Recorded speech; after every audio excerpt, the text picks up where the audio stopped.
En fait, le système médiatique et politique est imprégné de racisme. Moi, c'est ce que je vois en ce moment. C'est qu'en fait, on est en face de chroniqueurs, d'éditorialistes, de membres du gouvernement, etc., qui sont profondément infusés de racisme.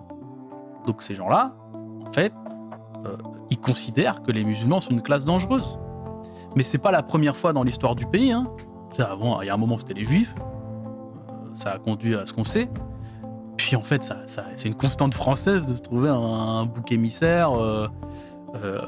Moi, il y a des trucs qui me font rire, par exemple, sur ouais, ils parlent arabe, ils sont entre eux, etc. Moi, à Roubaix, dans l'histoire ouvrière de Roubaix, il y a un moment, la première immigration, c'était des Flamands. C'était des Belges qui parlaient flamand.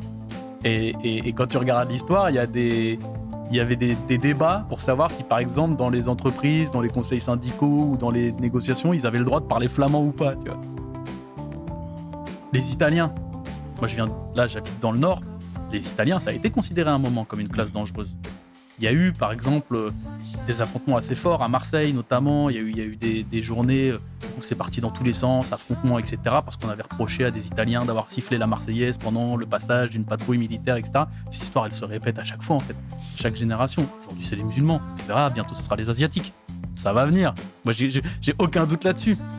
Et en fait, ils disent ça parce qu'ils construisent un sujet musulman dangereux par essence.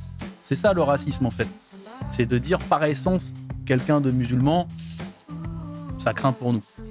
Parce qu'ils sont imprégnés d'une idéologie qui est, en gros, l'Occident est en croisade contre l'islam. Voilà, on est à Irak, Afghanistan, Libye, tout ça, il y a des interventions géopolitiques derrière. Est-ce que sans te couper, tu ne penses pas aussi que le pouvoir d'achat détermine aussi la position qu'on va te donner ?